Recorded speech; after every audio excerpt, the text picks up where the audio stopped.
because we're addicted to eating in this lifestyle. We want to eat every 2-3 hours. Fasting, so people think, oh, come on, that's nothing, just not eating, and how can I get better? Because they also don't understand that when you don't eat, you're bringing in a whole new biochemistry. They don't understand that. They don't know what fasting really does. But once they understand that fasting is not just fasting, it is a huge new biochemistry. It's a whole new metabolism that you're bringing in. And then you talk about that metabolism and now how you can get that flexibility in your metabolism. Now you got their attention. So I think it's been basically we need people like you and Mark and other people that can talk about this and educate people that no, fasting is not just fasting. It's not just a boring subject. There's so much science behind it. And also the other thing is, traditionally we've been fasting as you know, in the Hindu religion, Buddhist religion, Christianity, and also in Islam, we do fast. And it has been linked more to the religiousness rather than the science, when actually there's a lot of science behind it. Talk about some of the benefits of fasting, 3 benefits in your experience in reviewing the science. What would those be when it comes to the power of fasting? Well, 3, there's so many. But first of all, addiction. You get rid of addiction because we're addicted to eating in this lifestyle. We want to eat every 2-3 hours. So we get addicted to the foods, the patterns. We change our circadian pattern of eating and our hormones in our body. So the addiction has to stop. And that's one of the biggest impediments that I find in teaching people how to fast. So I want to get rid of that addiction. So that's one big thing. The second big advantage is what I call metabolic flexibility, that you're supposed to be using another part of your metabolism. So you're getting out of the glucose and out of the sugar and now using another physiology, that there are other substrates that you can use for energy in your body. And that gives you a healthier and a better metabolic pathway. You can use one or the other. It's like having a car that can run on 2 different fuels. So, and that has a whole bunch of advantages associated with it. And the third thing is that once you start fasting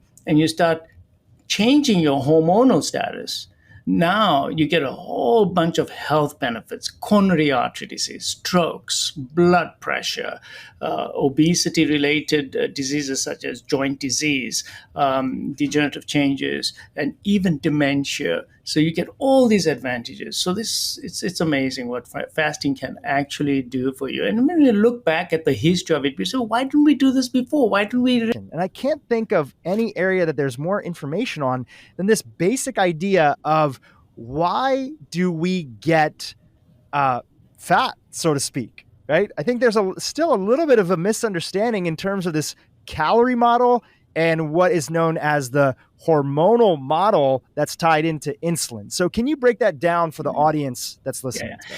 No, you're absolutely right. You're absolutely right about this.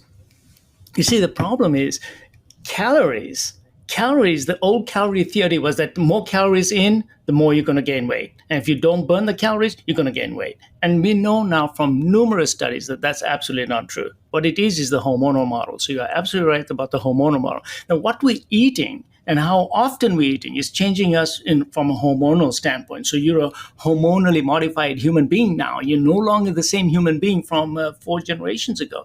And your hormones are changing because of what you're eating, the type of food you're eating, the processed foods, how often you are eating. So that's what's happened. And the reason why we've come to this is, look, every day you're bombarded by advertisements. You're bombarded by people who tell you that, you got to eat 5 meals a day, that you get in the car, you got to have your drink and your food, and you got to eat on the motion. And so every day, your instinct of saying that, I'm not hungry, but you still eat. And there's so much pressure for you to eat because everything is being pushed on you. The advertisements, the snacks, the everything just points towards consumption, because we need to break out of it, because otherwise we are going to suffer. See, we are addicted because we've been made addicted. And then, of course, the medical profession, but also government forces have not really helped us because they've told us dietary advice that was not entirely correct. So we were told it was all fats. But now we know it's not all about fats. We know that it's also about sugar and carbohydrates and processed foods and what that does to us and changes our physiology. So, and these foods are addictive. So we've moved to a calorie rich, addictive diet. And that's why addiction is such a huge part of everything I talk about to my patients. And I got to get them out of the addiction so that they can make changes in their life. So it's not just about just eat this, eat this, eat this. No, I have to recognize that these people are addicted. And this addiction is a serious addiction. It's as serious as being addicted to morphine or any other drug. And it's that serious. And people look at me and my patients look at me and say, you mean to say I'm a junkie? I said, yes, you're a junkie now. You really are. And I see it every day. I see it every day in my clinic. This is my clinic, and I run my practice every day. I do surgery. This morning I did angioplasty. I did a stent. So I'm a day-to-day cardiologist. And when I speak to my patients in the clinic in the afternoons, it's addiction. One day, and they go, oh my God, I was breaking out in a sweat, and I felt my sugar was getting low. So I had to go and eat, and I felt better. And I said, and did you check your sugar level? And they said, yeah. And it was 100. Well, then it's not hypoglycemia. Pure addiction. It's pure addiction. So that's what's happening. We've moved away from eating real food to addictive substances. These are not foods, by the way. These are substances. So should we be consuming substance or should we be consuming real food? That's the issue. We're moving away from real food to substances, chemicals, addiction. And the combinations of these foods is also a problem. So you see, fasting is also about what type of food you eat. Look at the combinations. It's high sugar and high fat. And of course, there's lots of salt in it too. That combination is not found in nature. So when that gets into our body, it causes these hormonal changes. And the biggest hormonal problem I found was insulin. And I want to tell you a little bit about how I actually got into this. Please. Because ultimately, I'm just a cardiologist, right? So why is a cardiologist talking about dieting and sugar and weight and all these things? Well, I've been doing angioplasty and stenting for over 35 years. So fortunately, in London, I graduated as an MD at only age of 23. So I got into cardiology really early on. And I would do this amazing angioplasty. And some patients do great. Others keep coming back. And sorry to interrupt. Could you just explain angioplasty for those that are not familiar with it or maybe not be in the world of medicine? If you could just explain that. Absolutely. So they come to me with chest pain, and I do an angiogram, which is putting the dye in the coronary arteries, and I find a blockage. So this blockage is preventing the blood from flowing into the heart muscle and supplying the muscle with the oxygen that it requires. So these blockages cause chest pain. And of course, when the blockage is 100%, you get a heart attack. And there, the muscle is completely deprived of oxygen and dies. So what I do is I specialized in putting a fine wire into the coronary artery, the artery in the heart, and then I would slide a little, it's like a spring, into the artery and open up that artery and then leave the spring behind and then deflate the balloon, pull it out, and now the stent is left behind. So the stent is an angioplasty. Angioplasty means you're just basically fixing an artery or blockage. So that's what I would do. And Drew, the thing is that some patients did absolutely great, and others would come back with new blockages 6 months later, a year later, 2 years later. And I just couldn't understand it. And I looked at my traditional risk factors: smoking, high blood pressure, of course, diabetes. And then the list starts going blank.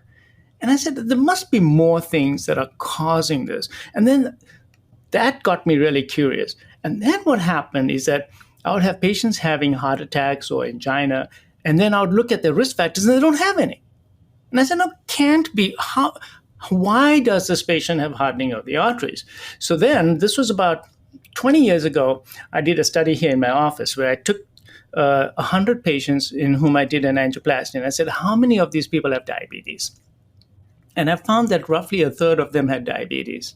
But I did a glucose tolerance test on all of them in my office. It's a cheap test to run, so I did it. And I found that actually 80% of my patients had abnormal sugar metabolism. But yet, only a third of them had a diagnosis of diabetes. So, what happened to the other one third, or just over one third, is that they had an abnormality in their sugar metabolism. They didn't even know about it. And then I found that about 10% of them were actually diabetic, and they didn't even know they had diabetes. So, there's a condition called glucose intolerance. That means your sugar level is a little high, but not high enough to make a diagnosis of diabetes. So, I found that at least half of my patients in whom I didn't have a diagnosis of diabetes actually had slightly elevated sugar levels. And then that got me thinking that why is this happening? And right around that time, we were realizing that insulin levels are really high in these patients, and that type 2 diabetes is a case of hyperinsulinemia. So let me just explain that a little bit for the audience. So what happens is that in these patients, they develop high insulin levels, which keeps the sugar level down. So when you do the glucose tolerance test, it doesn't look too bad. And you look at the blood test called a hemoglobin A1C, which is a test to see what your blood sugar has been doing over the last few weeks. They also stay nice and low. So, but the problem is the insulin level is so high. And I found that on my patients, that the insulin levels were so high for 10 years, 12 years before they become diabetic. So it's finally when the insulin just can't keep the sugar down, the sugar starts going up, you say, oh, now you have diabetes. But guess what? He's already had high insulin for by at least 10 to 12 years. And right then my curiosity really got there. I said, you know what? There's something going on here. And then as the more research came out and other researchers also came in, I realized that it's insulin resistance. And now, almost routinely, almost every patient gets an insulin level. Now, the problem is we were not doing insulin levels before. No one was measuring it. It was, if you go to your family doctor and say, I want to measure my insulin levels, he says, no, you don't need it. You just need a glucose tolerance test. And you do a glucose tolerance test, and it tells you nothing. It tells you that your sugars are okay, and you get a pat on the back and say, go home. But in reality, behind the scenes, you got this really high insulin level. So I think that this is a time when we need to be educating our medical profession also, that we need to be looking at the insulin levels, because I'm finding that when I find these high insulin levels and then I chase that and I bring it down through methodologies, which we'll talk about in a second, now I'm making an impact on those patients who have heart disease. And all of a sudden, I started noticing the patients were getting better when I bring their insulin levels down. And the way I brought it down, there's no magic pill to bring insulin levels down, as you know. There's no injection to bring your insulin level down. So that's when I got interested in fasting, because I realized, how am I going to bring this insulin level down? How am I going to? Okay, we're going to change the diet. Donations of foods. And then I realized that, oh my God, we're eating too often as well. That's when I came and I said, you know what, there has to be one thing that'll help all of this, and that has to be fasting. Mm-hmm. And I looked at my insulin responses.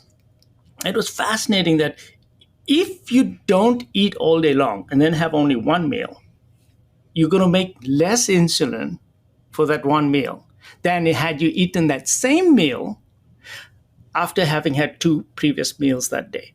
So what that tells me is that your sensitivity to insulin changes on a day-to-day basis, on hour-to-hour basis. So even your own circadian cycle, as you know, makes you insulin resistant at certain times of the day. You know, like when you're waking up in the morning, you're going to be a little bit more insulin resistant at that time, things like that. So as I read more and more, I got lost in this field. I said, oh my God, this is some amazing stuff. And how come we didn't do anything about this? So that's how I got into fasting. So you can see it was a little roundabout way that I got into fasting. Yeah. It was a roundabout way, but really at each intersection, you know, somebody worrying about their arteries being clogged. What else is insulin and having too much of it in your body connected to? Yeah. So this insulin doesn't just affect the condition of your arteries in your heart, because ultimately, remember, when you're born, your that blood comes out of your heart, and then all the arteries grow out. The arteries in your heart grow out, and then the arteries, your aorta, your carotid arteries, and then down to your kidney arteries, your leg arteries. So these are all blood vessels. And what we've done in medicine is we've compartmentalized everything. and then we break it up into different organs. So we don't see that there's a universal connection. So whether if you have kidney disease, for example, well, what's wrong with your kidneys? Now, there are many different types of kidney disease, but the number one thing is still microvascular disease in your kidneys. So when you have high insulin levels, the tiny blood vessels in your kidneys are not going to work very well. They lose their ability to vasodilate. So insulin blocks nitric oxide production. Nitric oxide is a vasodilator, as you know. So when your nitric oxide is not there, you can't vasodilate. And the body is supposed to have this vasodilatory capacity. You're supposed to be vasodilate and vasoconstrict. And you're supposed to have that flexibility. But you immobilize all your tiny blood vessels and capillaries when your insulin level is high. So in your kidneys, you're not going to get adequate kidney function. In the brain, you're not going to have adequate brain function.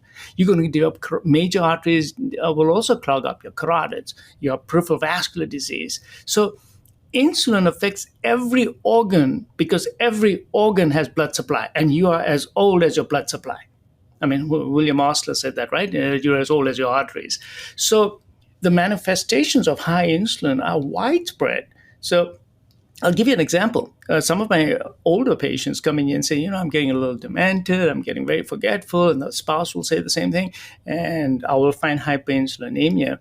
And when I treat them and I change their diet, and I'm just the cardiologist, but I tell them, look, you got to do the following thing. The wife will come back and say, you know what, his memory is so much better now. He's functioning better. And we now know that when you do magnetic resonance imaging studies in the brain and look at functional studies, that it's the vasodilation, vasoconstriction that occurs in your brain, in different parts of your brain. And you basically immobilize all that when your insulin levels are high.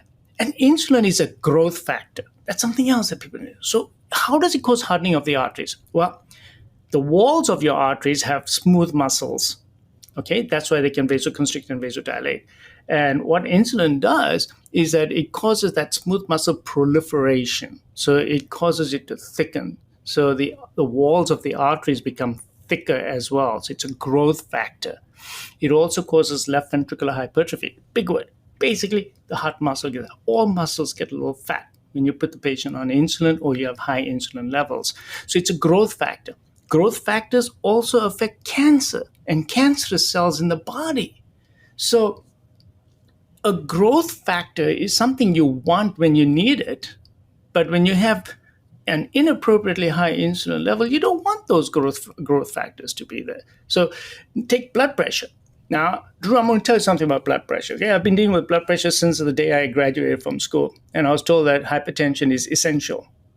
Well, there's no such thing as essential hypertension. There's always a cause for hypertension. And the number one cause that I have found in the last 10, 15 years, it's hyperinsulinemia. So I'll give you a typical example. Young guy like you comes to the office, he's got no other problems, my blood pressure is high. I bet you got insulin resistance.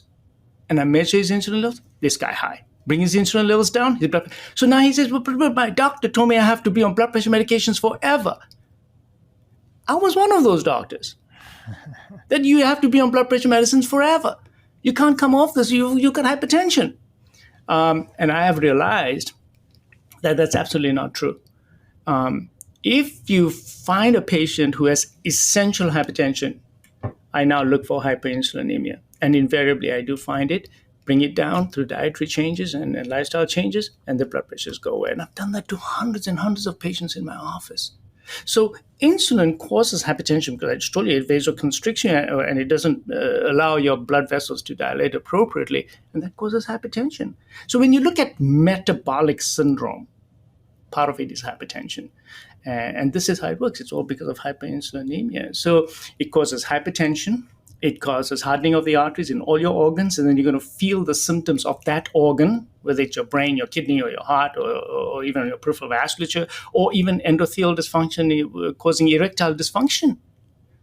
So as a cardiologist, I don't see those patients, but my urology friends and I have now got this rapport going that, hey, you see those patients with erectile dysfunction, they have endothelial dysfunction. If they have endothelial dysfunction, there's something going on. You should be looking at the insulin levels. And it's been very exciting because we've actually restored endothelial dysfunction in these types of patients by appropriate dietary interventions and reducing the insulin. So you can see that it has ramifications beyond what we imagine, because it just depends which organ is being affected by the dysfunction due to the hormonal imbalance of hyperinsulinemia. Yeah, It's it's so so true. fascinating. In the traditional model of medicine, well intentioned, it was name it, tame it, and blame it, right? As That's true. or name it, blame it, and tame it. So you're looking for all these different fancy ways to talk about really a few root causes that are there. So we might call it erectile dysfunction. We might talk about somebody having restriction of blood flow to their brain or inflammation of the brain that's there, and we call that Alzheimer's. We have all these different names that are out there, and really the question is, can we look upstream and see what is the common river? What is the common pathway that is feeding all these different components? And then again, well intentioned, you mentioned hypertension. There, thank God that we have the mechanisms of science. And again, well intentioned, sometimes we put the focus on the wrong element of it. So patients become overly obsessed with thinking about the table salt or the salt that they're adding to their food, not realizing that the vast majority of their salt, which be playing partly a role in hypertension, is coming from processed foods. And those processed foods also have high sugar, high fat, and that combination, which increases insulin in the body and causes a cycle to continue, to continue, to continue. And, I see the internet. It's pretty popular these days to feel, kind of negative a little bit about social media, the internet. It's in the news a lot. But I'm so thankful of things like YouTube and Facebook and other stuff, because they're finally giving people, including practitioners who are looking for answers, right? People that have been to school like yourself and are incredible doctors and other practitioners out there. It's finally giving them access to, or questioning, or providing them information that allows them to have a potentially new perspective on something that they thought they understood well, but wasn't working for them or their patients. You are so right. You're very astute, especially about the fact that you mentioned that salt, because the increased salt intake is associated with the other goodies, which are the sugar and the vegetable seed oils, and that combination, and that's where the deleterious effect. So when you get rid of that food, then of course the blood pressure comes down, but we think it's allocated to the salt, but it's actually not salt. And I got to tell you a little bit about salt. That Please. as a cardiologist, I was taught that salt is terrible. You got to stay away from salt, and everyone must be on a salt restriction, and you must only be on 2 grams sodium. Well, I tell you, I don't believe in the 2 gram sodium diet. In fact, my patients feel better when they're on a minimum 4 grams to 6 grams, and nobody measures it. But basically, I don't tell you to go measure your salt intake. No, I just say salt your salads, salt your foods. Don't go crazy. Don't eat processed food because they have all the salted stuff in them. So I don't restrict salt. The only patients that I restrict salt on are patients who have decompensated congestive heart failure. So obviously, if you're fluid overloaded, you have kidney failure, and your legs are swollen, and your lungs are full of water, then I stay away from salt.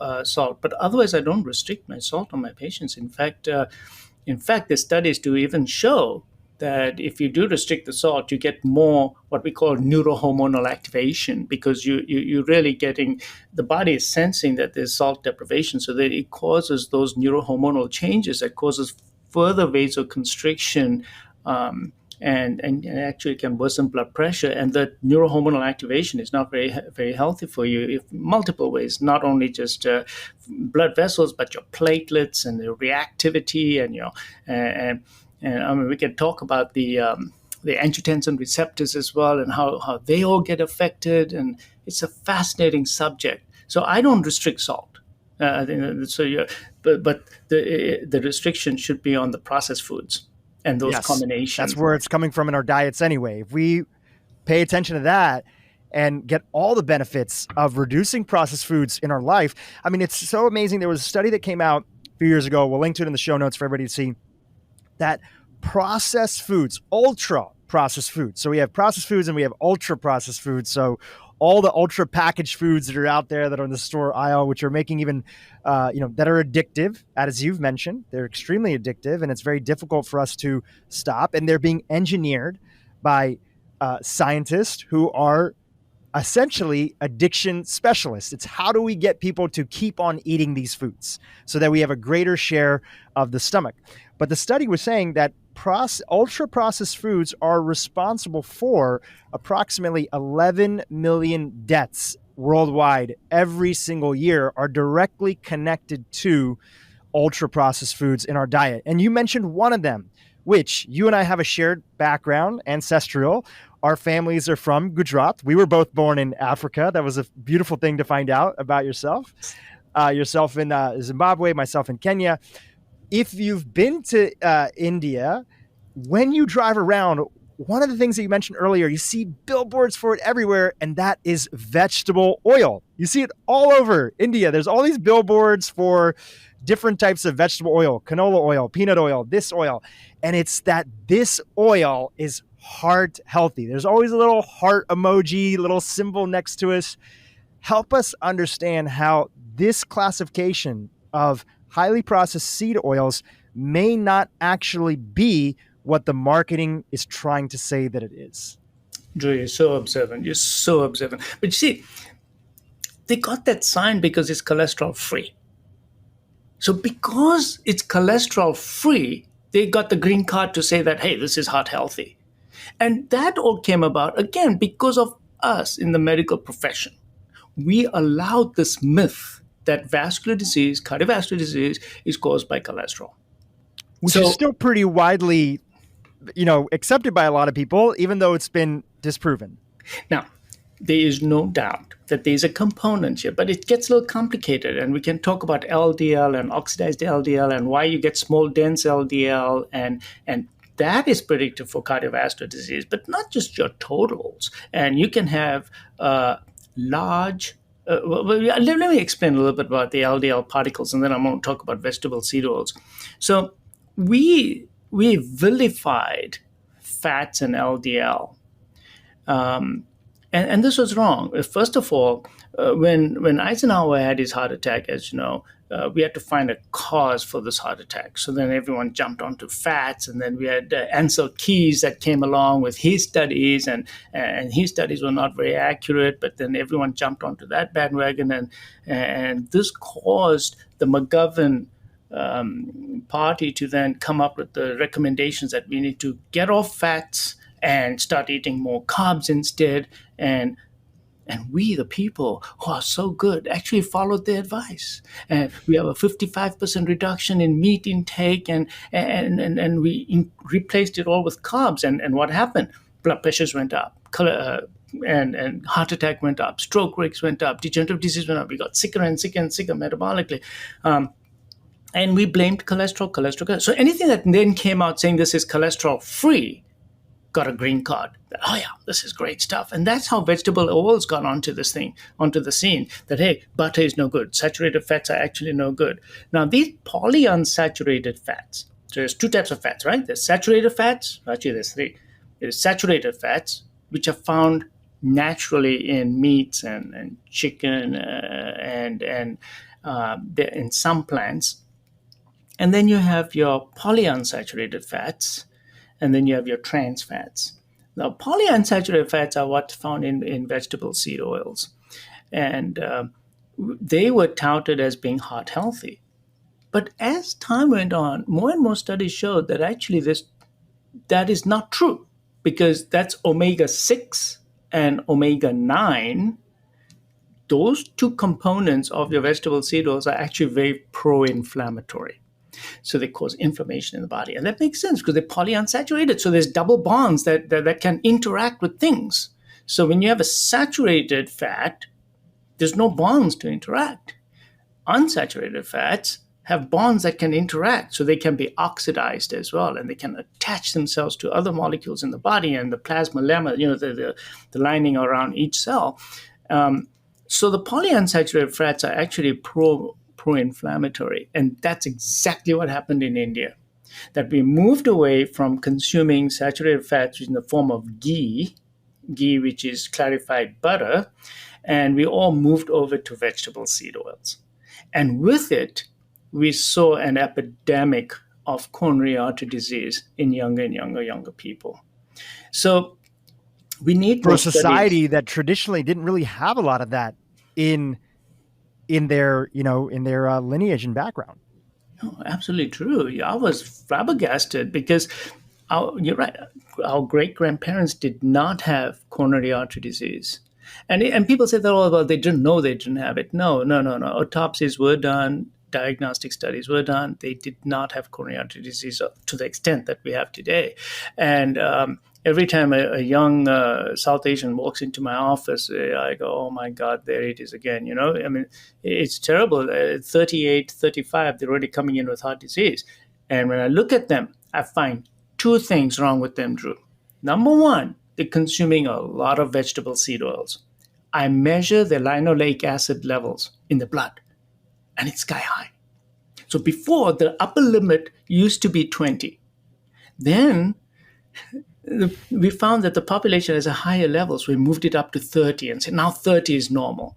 How crazy is that? So linoleic acid is a reflection of your omega 6 intake. And omega 6s come from all the processed foods and the vegetable seed oils. Now, why do they use vegetable seed oils? Because it's nice and dry, it has a long shelf life, you can put it in the package, it'll be like that for the next year, you don't have It's to worry about it. cheap.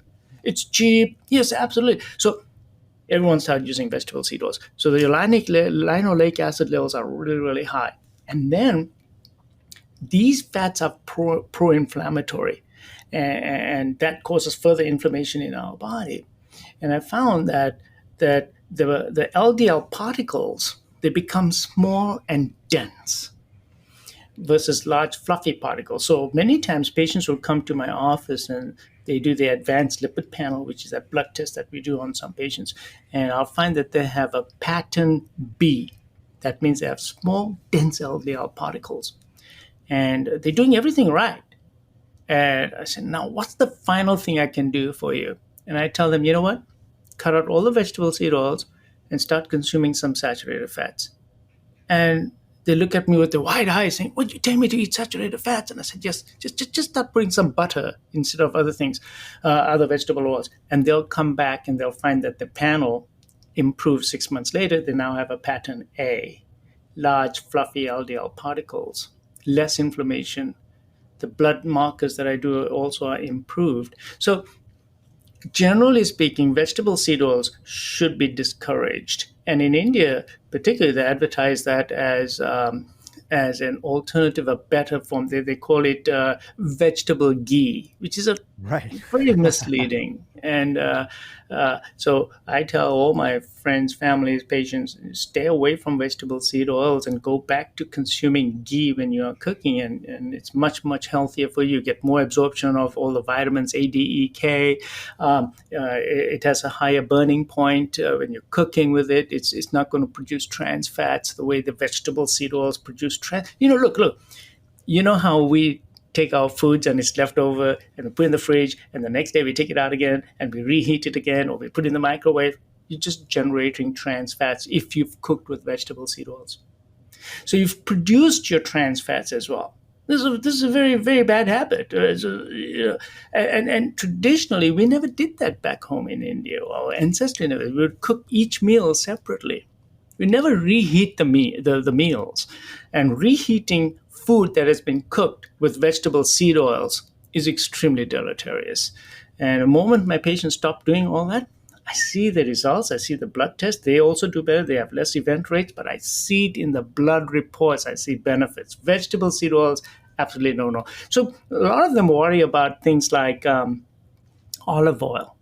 Should I consume olive oil? And it's supposed to be very healthy. Now, olive oil is healthier, but you got to remember that it's not all monounsaturated. See, many people just categorize oils as one or the other. It's Well, always a blend. it's a blend. You're absolutely right, Drew. You see, olive oil is about, depends on where you get it and how it gets into your bottle and all that, but it's about 50% monounsaturated. And that still leaves another 20 to 30%, depends on where it's made and how it's comes into your bottle, of polyunsaturated. And then it has a little bit of saturated fats. So olive oil, generally speaking, is better, should not be heated, should be added to your salads. because it causes when you heat olive oil, you get rid of the polyphenols, and it's got a lower burning point. So I don't heat olive oil. So I tell my patients to stay away from that, from heating olive oil as well. But you're so right about the vanaspati ghee and vegetable seed oils. And I think that and the second problem I found in all my young patients is young patients from South Asia is hyperinsulinemia, even though they're not overweight. So the term I apply to them, and of course, 20% of non-obese patients can also have this. I call them TOFIs. It's a term that's been used by a lot of people. Thin on the outside, fat on the inside. So when I look at my South Asian patients, they are thin, but they got a stomach. And that's because of insulin resistance, too much carbs. And what really got me was when I found out that if you look at Hindus in India, 80% of them are vegetarian. And yet they have the highest incidence of coronary artery disease. And nobody questioned that. Why would we have such a high incidence of coronary artery disease in a vegetarian population? It's because they're consuming vegetable seed oils, and it's because they're consuming far too much sugar, and it's all processed. That's the other thing, processed powderized. The food is powderized. And that's another form of, it's not an ingredient, but it's a form of the food that causes this huge rise in your insulin level when you consume it. So those are studies that have been done in rats and in human beings, that if you powderize something unnatural, since when does nature let you consume a powderized substance and then expect your insulin response to be normal? It just doesn't happen. But we did it. And in India, we grind up everything. And ever since the invention of the steel mill, I think it was around here, 1830, 1840, I don't know. Ever since then, if you look at the curve, the incidence of all these degenerative diseases went up. The milling process is a malignant process. And I think that, your great-grandmother, my great-grandmother, had a stone and she ground the grains if she's going to consume grains. It was non-processed. It was very granular. And I think that's really important. Which it meant that it had more fiber content than just the stripped out refined flours that we have today of all different types, which are also becoming very pervasive in the health world. We're using a lot of tapioca, cassava. We're using a lot of those flours, and they're great tasting products and they're nice to have as like occasionally a little bit here and there. And it's beautiful. But anytime we strip out those flours, which a lot of our ancestors, just because we didn't have access to the technology, anytime we strip out the fiber, because we didn't have the technology, we now are left with essentially a sugar. It's straight up sugar, but the population doesn't see it as sugar, but it has just as much impact on your blood sugar and your insulin as having straight sugar in the body would. Absolutely right. I mean, if you look at the grain, it's got the outer husk, which is the fiber. Then it's got the endosperm and then the germ. So everything's stripped out except for all the starch. And then you expect that to be a healthy food. And then, of course, because you got rid of all the antioxidants and other ingredients, you add them back to the flour. And, of course, the fiber. I'm going to tell you a little bit about fiber. I mean, as I peeled this onion, I found so many layers. So the fiber. So they say, oh, yeah, fiber is good for the heart. It's good for the heart healthy. And I said, how? How is fiber healthy? Well, fiber does only one thing. It doesn't do anything for you. Right. It's your bacteria. You already got the answer. See, the thing is that there's wisdom in the way nature packages things together. So the fiber does a number of things to you. And from the time that you consume it first time, the K cells, which are in the duodenum, which detect the food that's coming in, and it's going to tell the pancreas how much insulin to make. So they, for some reason, when you consume food with those soluble and insoluble fiber, they form like a layer. And it's like a lattice, and the made of the insoluble fiber, and the in between the lattice is the soluble fiber.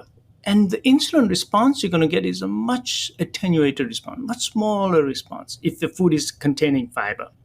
If it's without the fiber, the K cells will just say, whoa, I've got all these carbs coming in, and let's make a gallon of insulin. See, that's a problem. The second part of this problem is that the fiber, which is missing, your bacteria in your gut are never going to see that fiber. So now your garden of bacteria in your gut, the 10 trillion that you have in there, are starving. And you're going to grow the wrong bacteria in your gut. And because you don't have the right bacteria in your gut, you're going to get inflammation. Definitely, you're going to get inflammation because the bacteria in your gut are now turning out to be a huge factor in health, which we totally ignored until recently. And now we're discovering that, oh my God, these guys are our friends. The 10 trillion bacteria are our friends. And now we're changing our mind about that. And that's why the fiber has to go back. And it's not just fiber in the form of Metamucil. No. In its natural state. You got to have these fibers. So that's how it reduces blood pressure. So, oh yeah, fiber increases and lowers heart attack rates. It's through inflammation, but it's not because you're doing it. It's because your bacteria are doing something. And the metabolites from the bacteria have huge health benefits to us. And now we're realizing that diet and fasting changes your bacterial flora. And if you then go back to your good, healthy bacterial flora, your immunology is going to get better, your leaky gut, your substances that are actually crossing over and causing inflammation in your body and causing connective tissue disease and other diseases, all that gets better. So that's a whole new chapter. It's amazing, what we're learning now, and it comes down to what our granny already knew. Yeah, it's amazing, isn't it? It's just fascinating to me. It's so fascinating. My wife was asking me, what's today's interview about? I said, if I had to say the gentleman, Dr. J, that I'm interviewing had a mission, it would be that I think he's trying to make fasting. You said this in the beginning of the interview. You said fasting isn't sexy, but you're making it sexy. And part of the way that you're doing that is through storytelling and the combination of patient case studies, what your experience is, but then also the integration of the science component.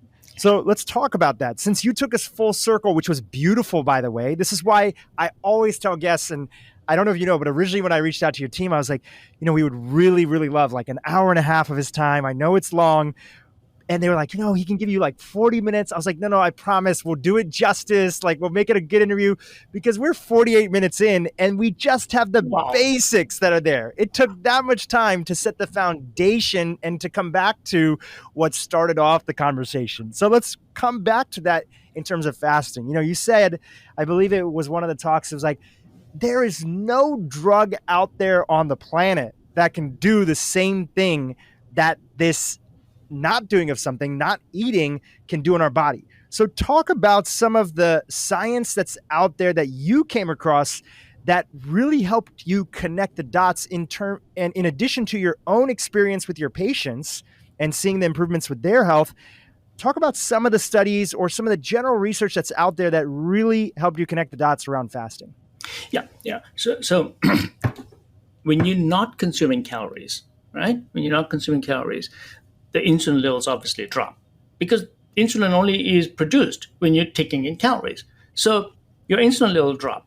And I found through all the research that so what happens now is the body, through all its chemicals and changes, realize that, hey, I need an alternative source of energy. Well, guess what? You do have it in the form of fat because you stored it away for a rainy day. Well, the rainy day has come because you haven't eaten. So when you don't eat and you're fasting, now the rainy day has come and your body has to start mobilizing the fat stores. But the problem is that all of us are hyperinsulinemic. So long as your insulin level is high, those fat stores are locked away. You cannot mobilize them. But when the insulin levels start coming down because you're fasting, Now those fat stores, because they get hormone sensitive lipase and other hormones, as a result, the fats start mobilizing. The fats now come in the form of triglycerides to your liver. Your liver will start producing some ketones. And the ketones can be utilized by the body as an alternative energy source. So fasting unleashes a whole new metabolic pathway of energy production through ketones. And you and I do that, or supposed to be doing that, naturally, because it's built in our system to do that. Because you are not supposed to be eating every 2 hours, and our physiology is such. It's we're about more than 10,000 years old, and our genetic engineering is from that time, when you eat now and you may not eat again for another day or two, and therefore during those times you have an alternative source of energy. And we just didn't realize that. We thought there was only one energy source, and it was all sugar, sugar, sugar, sugar, and glucose only. But no, there's this other pathway available to us. So what is the advantage of having that alternative pathway? Well, when you use that alternative pathway, you're getting rid of the fat from the body. So you don't develop the obesity that we're getting nowadays. But more than that, the body makes you stronger because you're going in that pathway. Why? Because the body wants you to survive. So when you're in a survival mode, you're going to come back stronger and better than before. Because look, if you don't have calories, you think you're just going to crawl into a cave and die over there and just become weaker and weaker and just, I can't think anymore, and you just crawl. No. Nature wants you to come back stronger, become brighter, smarter, stronger than before, go out and get your food so that you can get back. And that's what this ketogenesis is all about. This new pathway is not just providing energy to you, it's actually bringing you back better. So the research that I found is that when you allow this to happen, it's a kind of a hormetic stress that you're creating on yourself. Hormetic stress means that you're creating a stress on the body, which is going to bring you back better. So when you do this fasting, there's so many benefits. Number one, I'll tell you, I'll just rattle them off basically. There's a thing called brain-derived neurotrophic factor that is released. And that makes your brain brighter, smarter. You can actually grow new cells and neuroplasticity as well, which is fascinating, because we never thought that this was possible, that our brains can actually grow back. So brain-derived neurotrophic factor. And then when you do feed yourself afterwards, there's a release of stem cells into your bodies. These things don't happen under normal circumstances when you're constantly eating. So this stem cell mobilization is fascinating information. Growth hormone. During fasting, you get growth hormone. You get more growth hormone production during fasting than at any other time. So your growth hormone allows you to maintain your muscles and repair. That's fascinating stuff that's going on inside your physiology when you are in the fasting mode, which you wouldn't at other times. And then there's this thing called autophagy. And I know there's a lot of people talking about autophagy, and you know all about autophagy, but for the audience, I'm just going to tell them that when you're running out of fuel and substances not coming in, you're going to take all your intracellular redundant parts of your cells and say, you know what? I'm just going to use these for energy because I need energy, right? So under the circumstances of fasting and some ketone production, you're going to take your intracellular organelles that are redundant, and you're going to basically package them into lysosomes and basically export them out of the cell so that the body can utilize them. Now, what you've just done is you've cleaned up your intracellular debris, as it were. And same thing with old mitochondria. You're going to get rid of your old mitochondria because the body is now saying, you know what, I'm out of fuel here in the house. My fire is getting down. Well, there's this old piece of furniture. I'm going to burn this old piece of furniture. That's what it's doing. It's getting rid of redundant furniture. Now, when you feed yourself again, those parts are going to be replaced. So the science is now showing that when you clean up your mess in your cells and then you do feed yourself again, you're going to get new mitochondria. You're going to get better intracellular functions, and energetics is going to get better in the cell. So I have found, especially right now with everything that's going on with post COVID and the patients coming in no energy whatsoever, and I tell them to do fasting, the energy gets better. And I said, why is that? It's because they're getting mitophagy, their mitochondria are getting better. They're getting new, better mitochondria. So the fasting process is not just about losing weight, it's about changing your entire cellular mechanisms. And we're supposed to have that. That's what keeps us young. Our telomeres also get longer when we're doing this. They don't shorten so fast, I should say. So there are so many biochemical changes, Drew. It's crazy that we didn't take advantage of this pathway before. So everybody gets into a ketotic state at a different level of their fasting. It just depends on what your diet has been before, how much sugar you've been consuming in your diet. But let's say that, like, I eat once a day. That's what I do. So for me to get into ketogenesis is very easily. I start spilling some ketones very quickly. By about 16 hours, I'm already got some ketones in my urine. So I know that I'm in that pathway.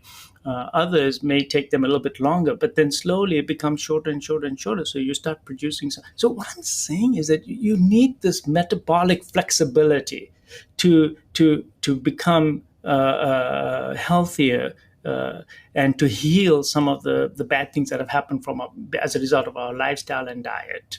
So fasting has, to me, as you said in the beginning, as a cardiologist, I realized that when you first start your fasting, you're going to get rid of your addictions. It's going to be a tough process for a couple of weeks. Then you start fasting 1 day a week. Skip one meal a day, maybe for 3-4 days, and then skip 2 meals a day for the next week or 2 weeks, so that your body's getting used to it. Look, I didn't die. Nothing happened. I missed 2 meals, but I'm still here. I felt okay. And it empowers the patient to say, I can do better. And then the next time they say, evening came about. It was supposed to be my meal. I'm not hungry. I feel good. I'm just going to skip it. I'll go to tomorrow morning. You just did a 36-hour fast. So that's how I empower them to gradually get into it. Because if we just go straight to fasting, they fail. They fail miserably, and they feel terrible, and then they won't come back to you. They'll say, "Oh, I can't do this fasting stuff." But you got to do it gradually. You got to just learn to skip meals, and know what to expect. You're going to get some cravings, and these are all part of your addictions in the beginning. Then you're going to get some besides the cravings and the addiction symptoms, you might get electrolyte imbalance. That's why you got to drink lots of water, because as your insulin levels come down, you will find that you'll have a diuresis. You'll have much more urine output. So you need to replace sodium, because with insulin, when your insulin levels are high, you hold on to salt and water. When your insulin levels come down, you start mobilizing all that. So you start having a diuresis. I'm making so much urine, and you're losing salt. So if you get cramps and you're getting cramping in your legs and arms, I tell them to take a little bit of salt with the water, and they start getting better. So now all of a sudden they say, I feel good. Yes, doc told me about my cramps. I took salt. He told me about my cravings and my behavior, and I'm just going to have to work my way through that, because I'm a junkie. He called me a junkie, so I'm a junkie now. So I'm getting out of it. So it'll take me 2 weeks to undo all that. And after 2 weeks, they feel empowered. I did it. And then they start feeling better. The mental fog is gone. They're sleeping better. Their memory is better. And at the end of the day, they just feel so much energy inside them. And they say, doc, I never felt so much energy before. And they will go and they work out in the gym. They're actually holding on to more muscle as well, because their growth hormone levels are higher as well. So they come back and they tell me all this. I feel great, doc. I don't know what it is, but this fasting stuff is really working with me. And if they're really obese, once they've reached this stage, then I make them do a 3-day water fast. So first, you got to do all this. You got to graduate. You can't just go to university. You first got to go through high school and get through all this stuff. So I make them go through all this and then say, okay, now you're ready. You're going to do a 3-day water fast. And then it's just water for 3 days. And Now, then we get better results. yeah, one clarifying question that I have is that, for example, there, because I know a lot of people are paying attention, watching this on YouTube or listening on the podcast, for those that might find themselves in that same category, would you say, generally, time restricted eating, not having food between a certain, period of time, having like an earlier dinner and a little bit of a later breakfast, doing a basic practice that would fall under the world of fasting, of time restricted eating. I think generally, most people would regard that now. Even mainstream medicine would say like that's safe, that's all good to go. Then there's like the longer fasts that are there. There's the intermittent fasting, and then people working themselves up to like a 24-hour fast. And you've done some great videos on this, and we'll link to those as well. Would you say in the category of a 3-day water fast, that's something that people can navigate on their own, or should they really have some connection to, a medical professional like yourself or somebody else that's out there? Do you have any opinions on that? That's a great question. So if you are on insulin, this is very, very important. If you're on insulin and you're fasting and you're still taking insulin, you're going to get hypoglycemic. Now, that means that your sugar levels are going to drop because you're not taking in calories and you're taking your insulin. So you are going to be in grave danger of getting hypoglycemia, and you can get a seizure and you can even die or could get a heart attack. So when you are fasting and you're going to do a 3-day water fast, for example, you really, even the 24-hour fast, you really need to have a medical professional that is going to oversee that if you're taking medications. So what are my general advice is as follows. If you're on insulin, you really need to talk to your provider, because you should not be taking insulin when you are fasting.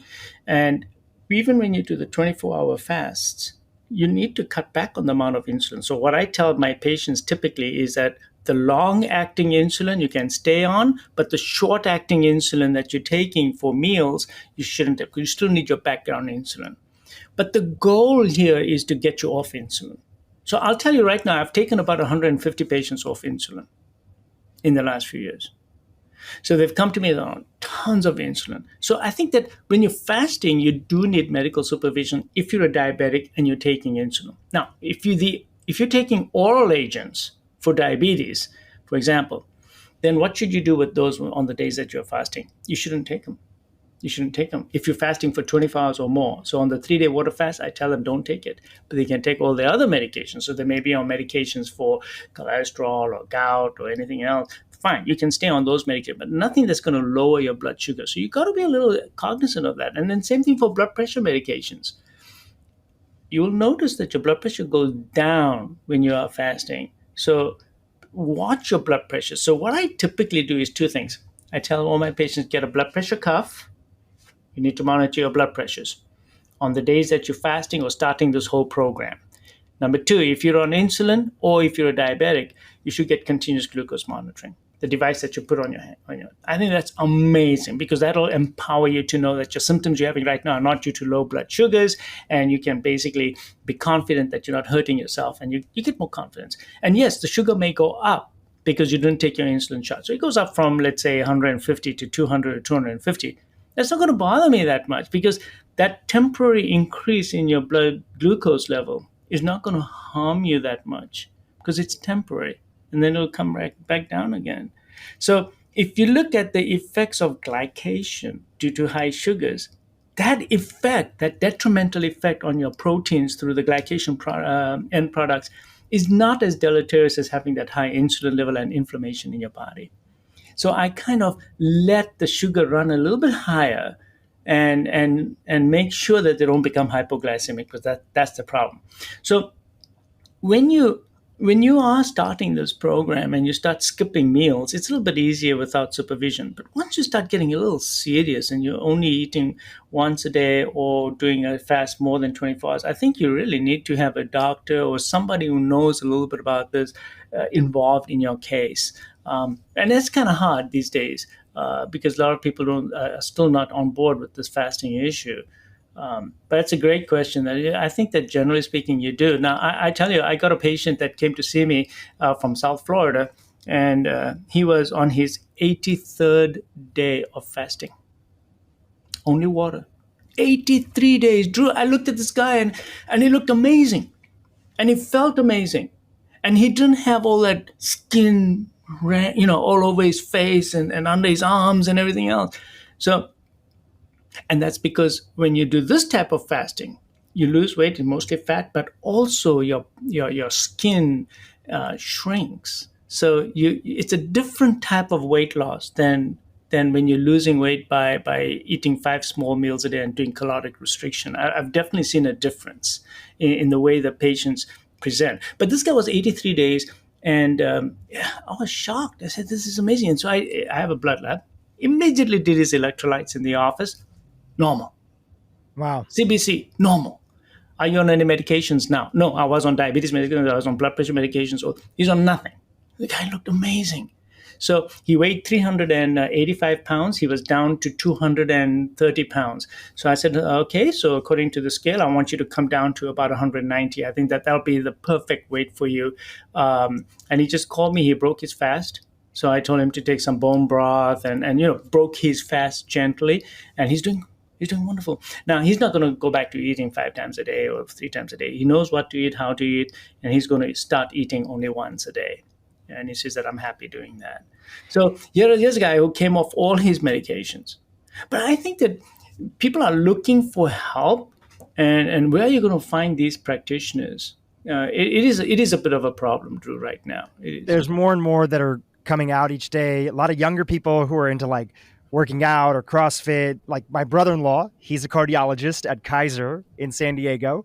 And, he practices this lifestyle and he'll work with his patients and try to support them in fasting and other aspects. So there's more and more people. Then there's places like the Institute of Functional Medicine or integrative centers that are out there, or A4M. If you dig a little bit, you can try to find some doctors that are out there or some practitioners that can guide you. And I think that, what you just shared, by the way, that's an astonishing story. And I think there's a couple layers of it. Number one, for people who listen and are immediately shocked, like, whoa, can somebody even survive 83 days just on water? Here you have a medical doctor telling you that he's had firsthand experience with somebody who did. And on top of that, it sounds like, did you formally accept him as a patient? So was he working with you? Yeah, this is it. So he's also now a patient. So it's not that you're saying that this is something that everybody should be considering out there. You're really highlighting what's possible and how this fear, especially for individuals that might be classified in the obese category or extremely overweight category, where there's a lot of extra storage that's there that the body can use. You're really highlighting what's possible when we allow our body to do what it needs to do best. And then within that, everybody can personalize their own approach on how to tap into the power of fasting. Yeah. And the fear factors need to be eradicated. Number one, I'm going to run out of vitamins. Well, your liver and other parts of your body can store up to 2 months worth of vitamins. And when I did the research, I was shocked. Yes, there are plenty of vitamins that are stored. And that's what it's for. It's for a rainy day. The body was designed in a very supreme fashion to be able to do that, to store the micronutrients in your liver. So you don't need to be popping all those. I haven't eaten for 2 days, so I need to take my multivitamin. You don't have to do it. Now, of course, if you are nutritionally depleted from the beginning, and let's say you did a SpectraCell blood test, which is a test that can look at all your micronutrients, and if what is missing and you're really depleted, you might need to take some supplements. But, for most patients, they don't need to do that. Number two, fats. There's plenty of fat storage in your body. If I take away all calories from you today, the average person can go at least 30 to 40 days. And I'm not saying that you should, but they can. So the fear factor needs to be taken. People think that, oh my God, you missed a couple of meals, I'm starving. You're not starving. You're not going to die. You're going to be fine. Your body is supposed to have that physiology. You're supposed to subject your body to this type of flexibility. If your body is not flexible in the metabolic way, then I think that you're setting yourself up for degenerative long-term diseases. So on that topic of metabolic flexibility, do you feel it's important, as one clarifying point, and I'd love to hear your opinions on it, some people recommend that first a patient or somebody that might be navigating this on their own goes and starts switching towards a direction of a whole food diet, so that before they go on a little bit of a longer, fast, or they start even fasting for 24 hours, they're not going into almost like a deep detox that comes from going into that. What's your experience been with patients, especially ones that are more like eating processed foods, Oreos, junk food, other stuff? When they jump right into fasting, do you sometimes see that they have what would be seen as either detox symptoms or negative reaction when they first jump in? Great question. Yes, this is the danger. Two things.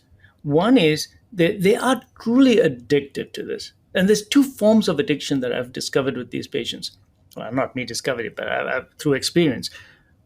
Firstly, there's the psychological aspect that you've become Pavlovian. You come home and the first thing you want to do is gorge on some junk food.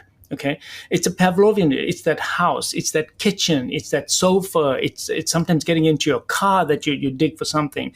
So we need to get rid of that Pavlovian reflex. So I tell patients, okay, when do you eat? What stimulates your thought about food? What makes you crave for it? Is it certain friends that make you do it, or a certain environment that do it? So those are all psychological cues, and then the second part of it is the true chemical addiction, which I do believe that is really true, because these processed foods, especially sugar is number one. It goes to the dopamine center. And now all of a sudden, the next time you eat sugar, you need more and more of it. And there's cravings. But you know what? Worse than the cravings, I have to point this out. Worse than the cravings are the fact that it changes your brain completely. There's actual neuronal pathway changes that occur in your brain.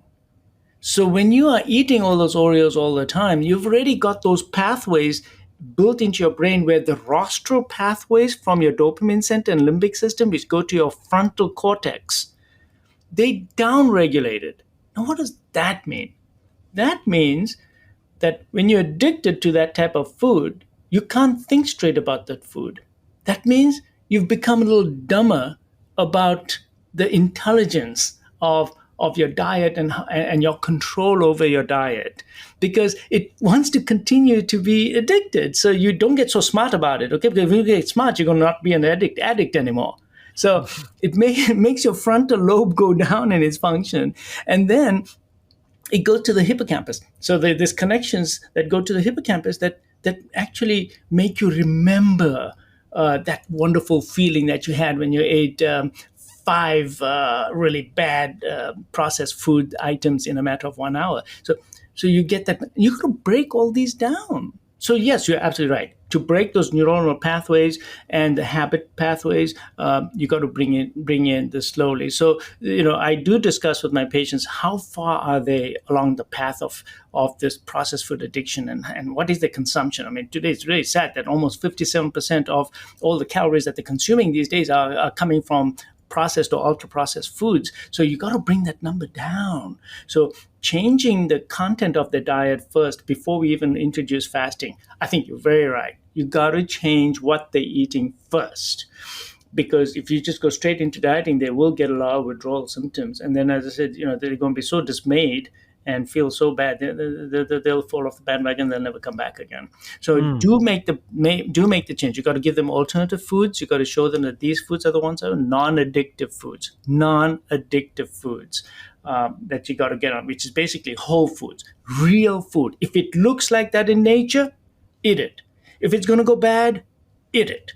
If it's got a barcode on it, be suspicious. Don't touch it. If it's got a food label on it, be suspicious.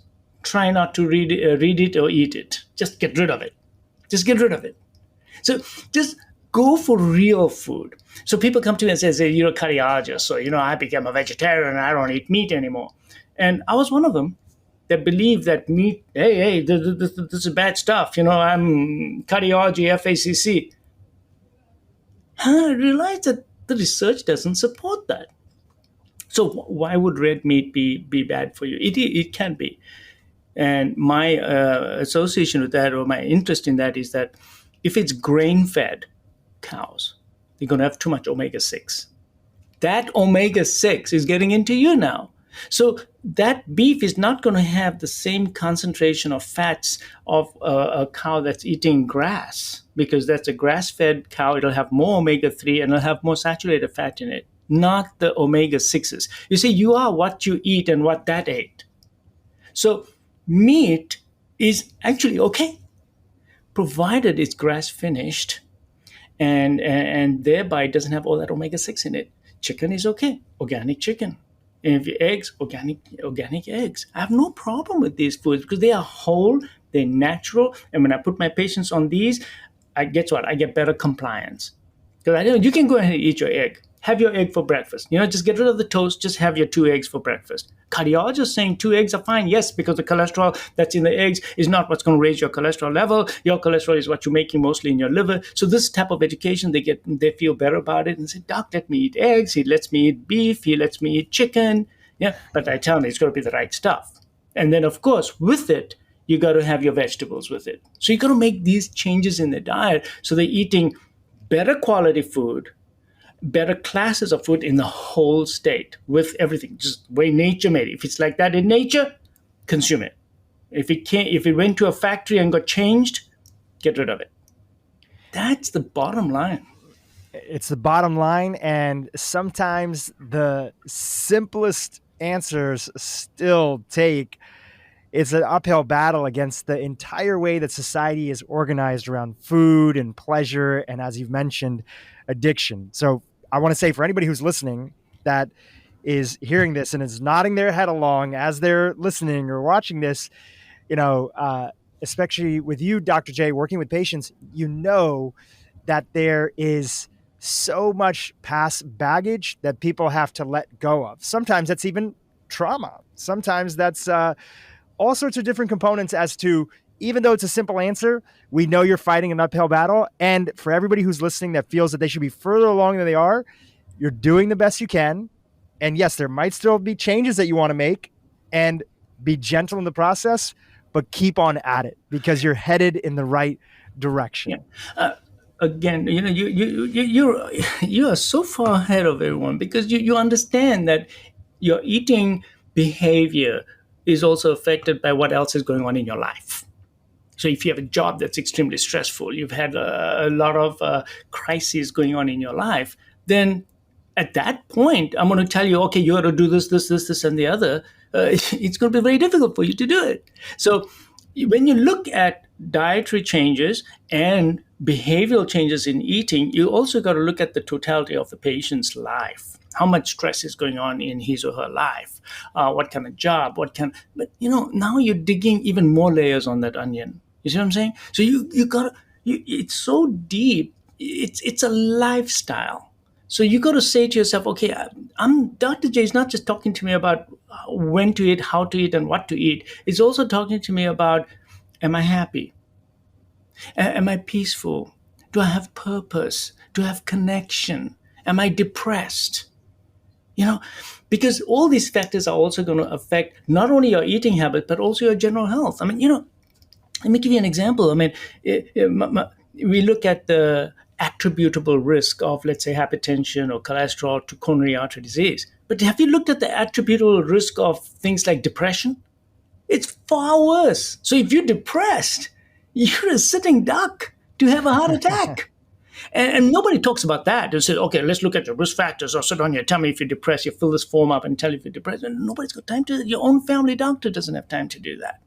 And yet we don't realize that the attributable risk of depression and other psychological illnesses that you might actually have are far more.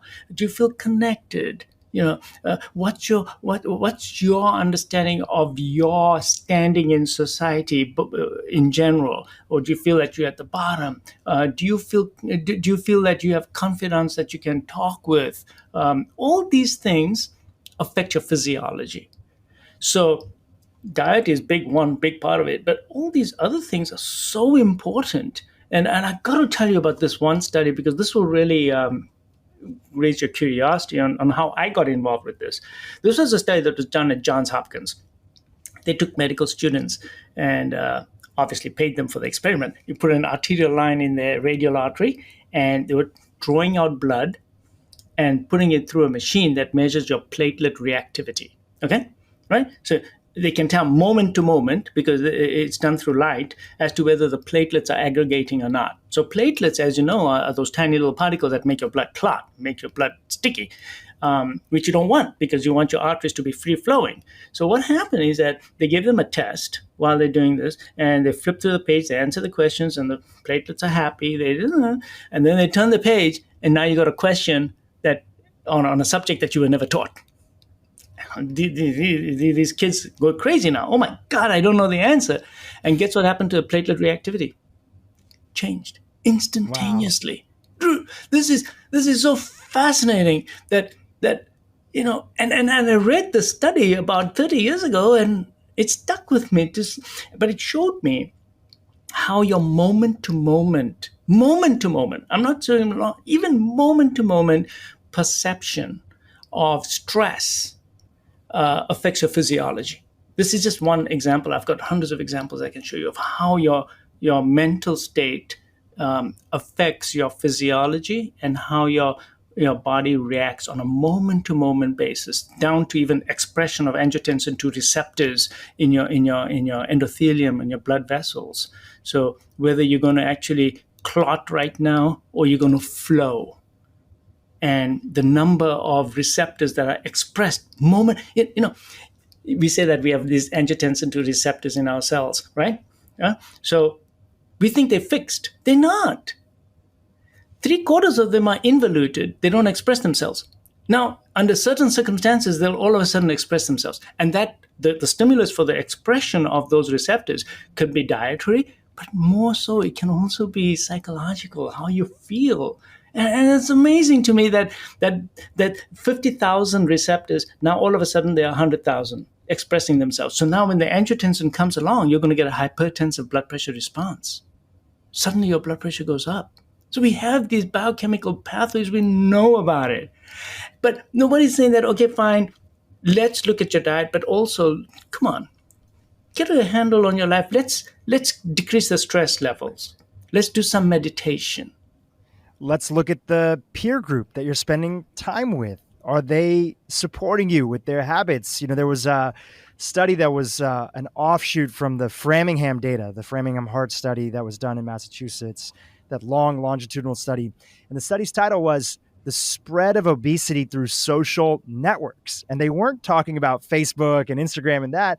They were talking about how we don't typically think of obesity as a contagious condition or a contagious makeup that somebody might have, but actually they found that when they looked at somebody in their life, if their best friend or there's somebody that was close to them that was a friend, even more so than their spouse, even more so than their parents or their siblings, if their close friend became obese, they were much more likely to become obese themselves. So this just goes back to the message that you're sharing, that when you step into this mindset of wanting to improve your life, feel better, and hopefully make the world a better place too, you start to look at every single aspect that's there and ask yourself, what is the nutrition that I need in that area of my life to feel whole, complete, and give back to the world? And in some cases, it's actual food nutrition. In some cases, it's healing your relationship. In some cases, there's so many people that are so alone today and don't have somebody that they would call a best friend, somebody that they can rely on, that can be their confidant. And every time I hear you speak, I'm just reminded of like how deeply connected all aspects of our life are. And we should feel happy about that, because even sometimes you have a week where you don't feel like you hit your fasting goals, or you didn't make as much progress in your dietary goals that are there, or you didn't get as good enough sleep. Okay, great. Don't beat yourself up. There's all these other areas. How about just calling a friend that you haven't talked to in a little while and making their day? How about doing something nice or kind for someone and feeling that joy that comes from giving back into the world, even if it's something really small? There's always something that you can do to take a step in the right direction of feeling better.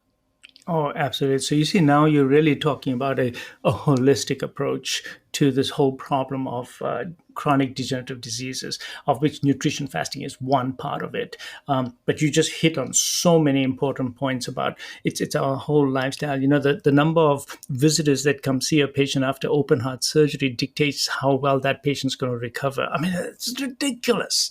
The complication rates are higher if that person has no visitors. What's that got to do with complications? Wow. Versus if there's lots of visitors, I mean, these studies are all done.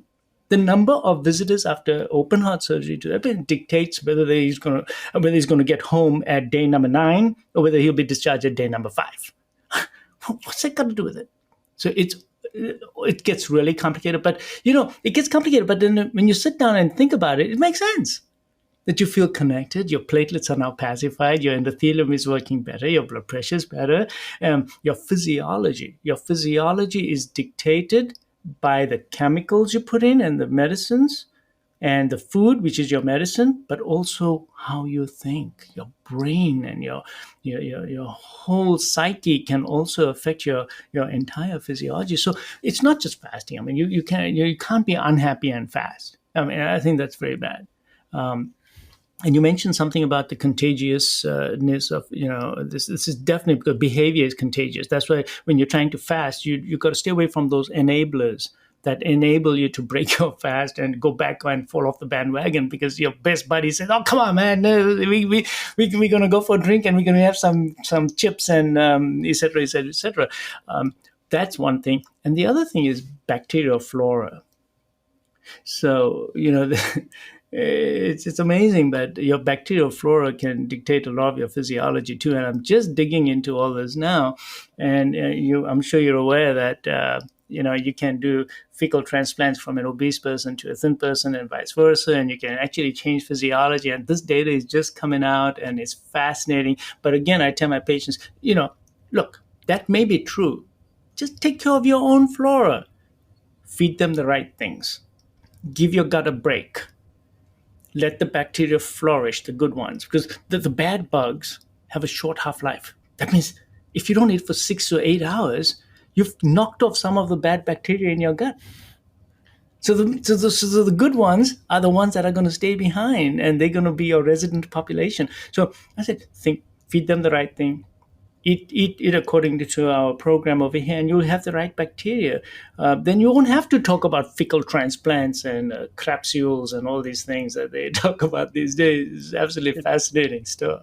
It's so true. And also, too, when you get a craving, you have to think we don't have the ability to distinguish it now, but is that you or is that the quote unquote wrong bacteria that's having that craving? The yeast inside of the body, the candida, the buildup of different funguses, other things like that are in the gut that are craving because they feed off of these sugars, and those signaling molecules, those modulation of the gut bacteria can drive your own craving that's there. So sometimes it's not even you that's craving it. Sometimes it's your bacteria, and maybe not the type of bacteria that we want to continue to grow further.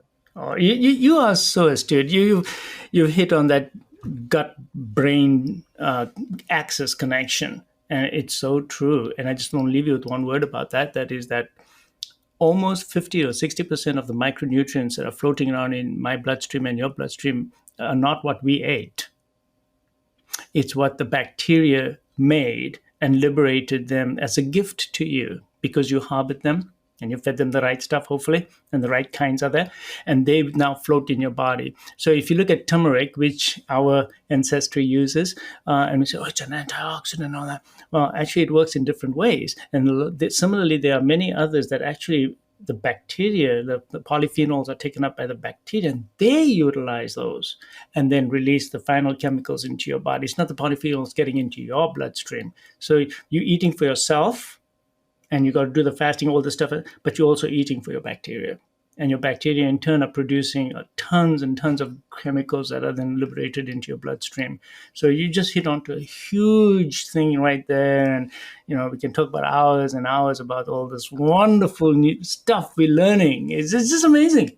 Amazing. Yeah, it's so amazing.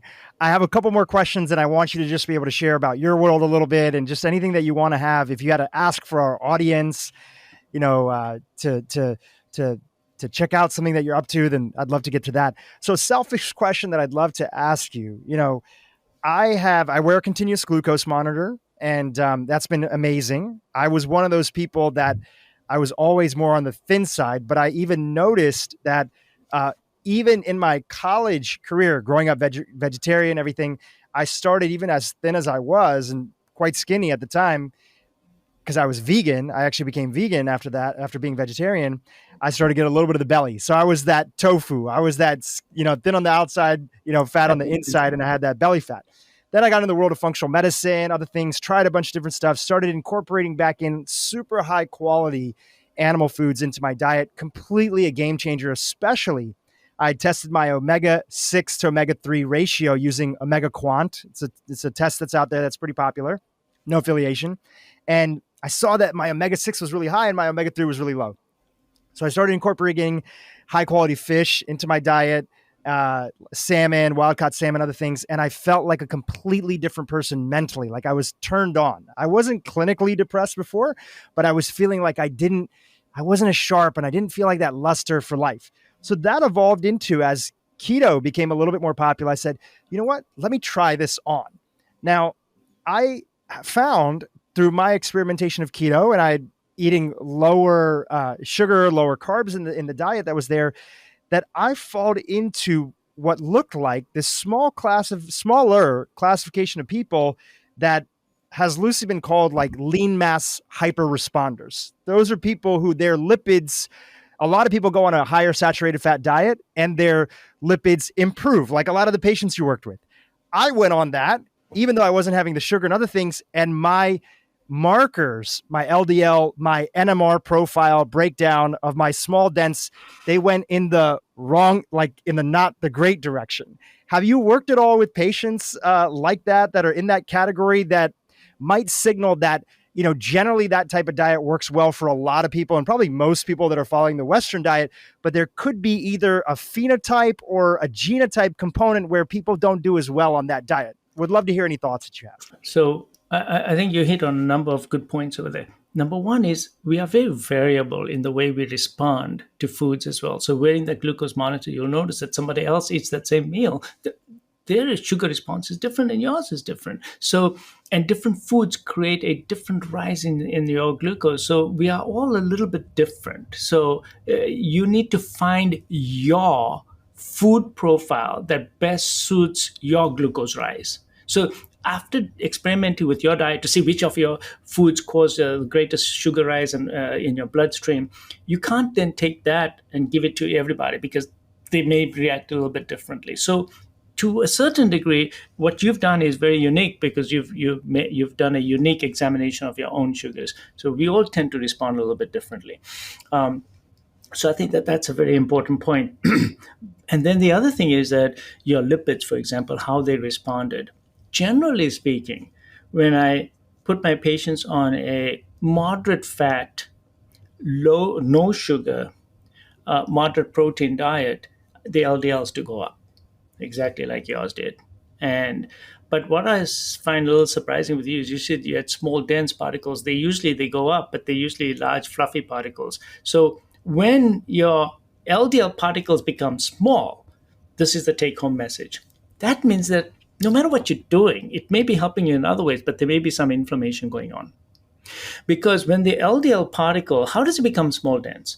It becomes small dense because lipopolysaccharides from your gut are actually getting in and they displace the cholesterol from the LDL particle and now create a small dense particle. That small dense particle also is more likely to get oxidized. So these small dense particles, you don't want them because they're more oxidized. So it tells you that you got lipopolysaccharides, which is endotoxin, getting into your bloodstream. So then you got to ask yourself, well, why is that happening? And it may be that there's certain foods that may not be causing symptoms in you, but may be causing a breach in your gut barrier. That may be because you got to ask yourself where this inflammation came from. And that's the $1,000,000 question I asked every professor when I was doing my fellowship. Where does this inflammation come from? Nobody had an answer. Not a single professor had an answer. And it's plagued me all my life. Where does this inflammation? It comes from the gut. It comes from the gut. It's Comes from so the gut. interesting that you said that because we had a microbiologist on the podcast. His name is Kiran Krishnan, and he's with a company called Microbiome Labs. And he had suggested to me, because I had talked about this early on, that I said I had a relapse of some skin irritation and acne. And he said, you know what, for some people that had a history of leaky gut, and I had a lot of antibiotics usage when I was a kid for sore throat, other things, and I'd suffered from leaky gut. In some instances, higher saturated fats, even though they can be a lot of beneficial, like butter, ghee, coconut oil, they actually, if your leaky gut isn't fixed, they cause an endotoxemia effect. So I removed coconut oil from my diet. I removed the higher saturated fat foods, even though I love, grass-fed beef, and I think, I generally recommend it for people. And I noticed a cooling of the inflammation. My skin irritation went away and it kind of brought down. And now I'm doing an updated gut protocol to heal all that. In the meantime, I've eased up on some of those foods personally, again, just for my own life, to cool that inflammation for me. But it just goes to show you that there's so many layers that are there. Generally speaking, everything that we talked about in this interview is largely going to work for people that are there, but we're all on our own unique journey of figuring things out. Exactly. So we knew that you've got small dense particles, lipopolysaccharides. How do they get in? They get in through the leaky gut. What is the mechanism? What's the carrier molecule? The carrier molecule is saturated fat. So we do know that the more saturated fat you consume, and if you have a leaky gut, now those saturated fats will take endotoxin or lipopolysaccharides into your bloodstream and now cause small dense particles. So you got to work this out. So you're absolutely right. So working out this chemistry is very important. And everyone's individual. So say, okay, you did this, you did this, you did this. But now you got this. But what else can cause this? So you got to think this. Now, look, I'm a simple cardiologist. I'm not a gut doctor. No, am I? But But you know more than most gut doctors that are out there. Just saying. I just, it's fascinating to me. And it's very humbling that all this is going on, and we need lots more researchers and we need people like you to let people know that, look, it's complicated, but it can be done. Like how you worked it out. You said you still have a leaky gut. Okay, fine. And the saturated fats are the mechanism by which the lipopolysaccharides get in. So you got to look to see which foods may be causing your leaky gut and how can you get rid of that. So again, that gets really complicated, and people do tests in the bloodstream to see which antibodies are there and which foods might be causing it. Because you may not have overt GI symptoms, but you may have certain food intolerances, especially wheat products. So what I do in my practice as a general rule, when I'm suspecting that there's this gut issue going on, I just have to stay away from wheat because that's the number one problem I've found. And when I do that, honestly, for 80% of the patients, it helps my situation. They may not come back and say, oh, my bowels feel great, but I know that I've helped them because I see the markers in the bloodstream and other things, their weight and everything else, I see it. So wheat is a big one, especially processed wheat, and it's all processed. It's all made into powder. Wheat is number one. And then, of course, some people don't tolerate dairy products, but I do an elimination, a simple elimination. Look, right now, just get rid of all wheat. Just get rid of all wheat.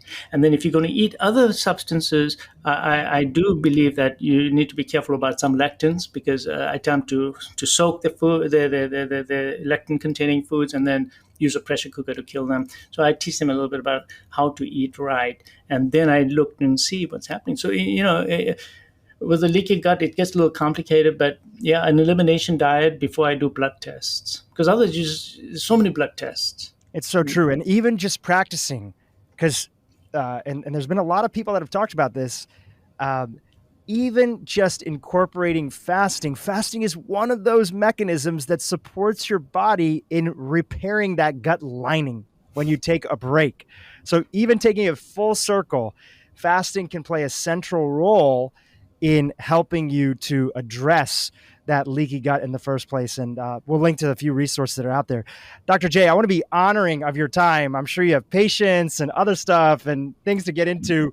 Tell us a little bit about your world. I came across these viral videos of you on YouTube that you gave as a lecture to, I forgot the institute's name. Can you remind me? Yeah, it was Florida Hospital, which is now known as Advent Health, the big hospital right here in Orlando. I saw those. Yeah. Immediately I reached out to your office and I said, I gotta get Dr. J on the podcast. Since you putting out this content and it being out there in the world and getting such a great response, Tell us what you're up to. You're seeing patients. I mean, after this interview, I know some people are going to ask, like, can I work with them as a doctor? What's going on in your world? Are you thinking about writing a book? Because I think a lot of people would be very interested. Yeah, just tell us a little bit about your world. I'm still a day-to-day cardiologist. I still see patients every day, and I do my procedures. I do pacemakers, ICDs, and I do all this stuff. I do angioplasty, but I have a fantastic staff. So I have a bunch of nurse practitioners and PAs that I've trained to address these issues with my patients. And those who are the toughest ones, then I do still see them. So I am a regular practicing physician. I'm creating new slides. I'm going to do another video on food addiction because I really think that that's a huge problem and how to overcome food addictions. So I'm going to do that one. And then the South Asian paradox. And I'm going to make another series on that. So again, more education. A book, it's so hard to find more hours in the day to do that. Although I've been told that I should. It's hard. It's hard to do, but hopefully in the future, I do want to do that. But on another note, I am going to open another wing of my practice, which is going to be for lifestyle and medicine, where I will see patients personally for a longer period of time. I can sit with them for 1 hour. And then the next visit will be with a nurse practitioner or the nutritionist, and then have a nutritionist in the office. I'm looking to build that. So I'm not ready for that yet, but I'm building that because I think this is badly needed. But in the meantime, if people watch these videos and they make changes, because I get so many emails that we've never seen you, we live in some part of the country, and you've made a great difference in my life. And to me, that's very rewarding because I'm not seeing you, and yet I'm able to touch many lives, just like you. You have improved thousands of people's lives through the content of your talks, and I think that speaks great for this new platform that you've created and this internet that we now have with YouTube and everything. So we'll continue to do this, and we're going to cross paths. I'd love to meet with you again in the future and tell you about the new things that I'm doing. Which is really the gut bacteria. Oh my God. Drew, I've read 4 books on the gut bacteria lately. I am so excited about it. And so as you know, how the too. TMAO and how that all links in with atherosclerosis. I'm finally beginning to answer or get a glimpses of questions that I asked my professors for years and years and years. So I think the future is going to be, we'll talk more about the gut microbiome. And if there's one thing I'm going to leave you with, it's that I think that there's a lot there. I think it's all a lot is going to come down to the microbiome. So that is the next big challenge for people like you. Well, I can't wait. And I think as our audience continues to go down the rabbit hole of all the work that you put out there in the videos, which we'll have a link to all of that in the show notes, they're going to be just excited, like their favorite TV season, episode, series is like they're waiting for that new season. You talking about the gut bacteria, they're going to be super pumped. So anytime you want to come back on the podcast and talk about that, we would love to have you. Dr. J, thank you for your work. Often in medicine, I have a lot of family members that are doctors. My dad was involved with healthcare for a long time. And often in that world, I know how much it's seen as, yes, when you are sitting one-to-one with patients or in surgery or doing an operation, yes, that is practice. But a new type of practice that's happening because we have so many people on the planet that are suffering is actually taking a time to dive into the latest research, connecting the dots that haven't been connected, because on average, it can take 12 to 17 years between the latest science ending up in your physician's room. And there's a lot of people that are out there that are suffering that can't wait that long. So they need somebody to say, okay, nobody's done a full-on randomized clinical, double-blind trial on this, but we don't need to, because these dots are there and they're basically connected. I'm going to storytell and I'm going to be charismatic and I'm going to teach you.